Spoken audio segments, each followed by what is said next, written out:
I know, you've probably watched a few videos about the Insta360 GO 3S already, maybe even one of mine. But in this video, I'm going to talk about some features that aren't being talked about so much that I think add to the case that this might be the best travel camera I've come across yet for quick and easy vlogging with lots of interesting clips that you can create. All right, let's dig in. I've already talked about the new tilt fix feature that helps if you're recording plain vanilla 4K video and the horizon leveling may be a little bit off. Check out my first impressions video and there's a chapter section right there. But if you want to make sure you're getting this right before you hit record, there's now a new level indicator to help you. Switch this on in the settings and you now have a new horizon guide to literally help you level up your videos. Next, what's this indicator about here in the bottom right of the preview screen? Yep, it looks like a zoom where you can switch between 1x and 2x zoom. That's pretty cool. But will I use it? Probably not so much. And here's why I would recommend you be careful about how you use this new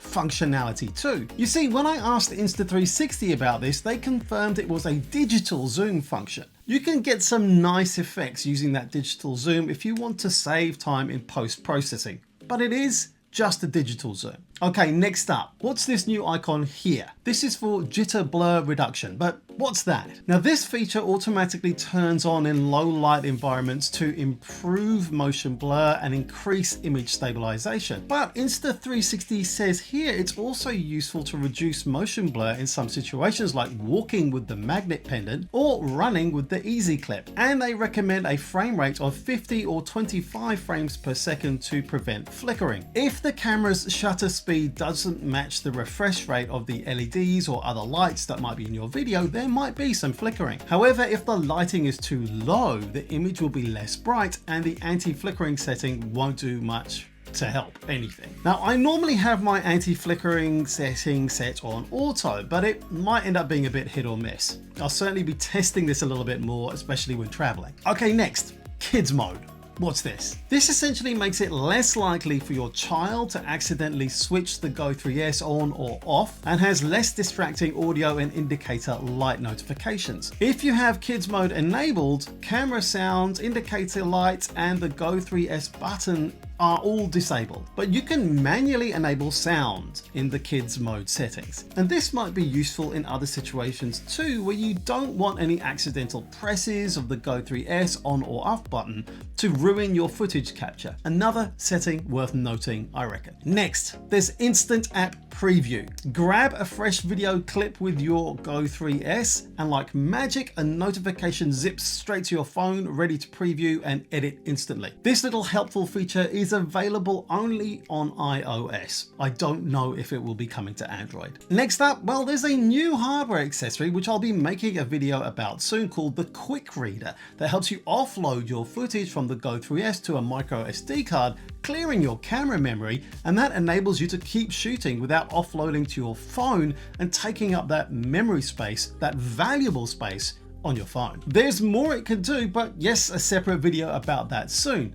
But this is a great accessory and it also works with the Insta360 GO 3. However, if getting a new hardware accessory is not for you, quick file transfer is something new that you should know about. Actually, even if you have or want to get a quick reader, this still might be useful to know. Here's the lowdown. Essentially, this is a handy shortcut that speeds up your workflow. Using quick file transfer, there's no need to open the app.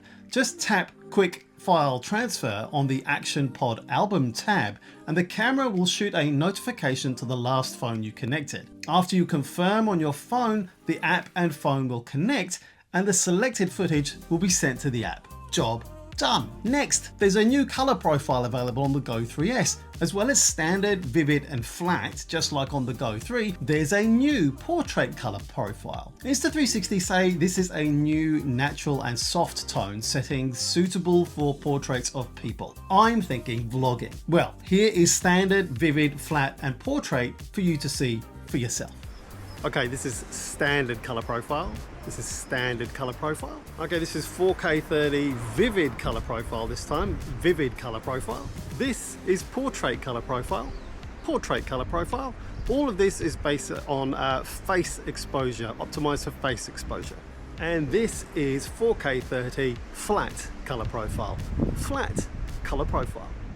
Next up, let's talk about a great new feature that I've actually used when exporting from my Insta360 X4, and it's now available on the Go 3S.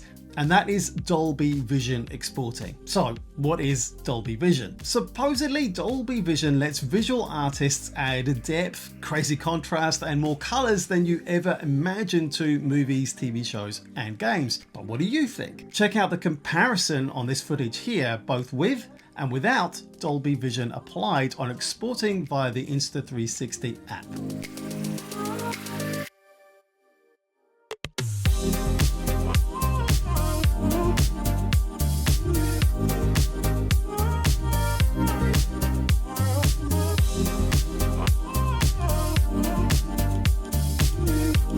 And just a quick heads up, the Go 3S can be used as a webcam just like the Go 3, but it's not usable for live streaming. I wish though, I wish. Anything I've missed here or in my other videos about the Go 3S, let me know in the comments below. Check out this video next on interval video and why I think this is amazing for capturing your day, whether you're traveling or at home. I'll see you there.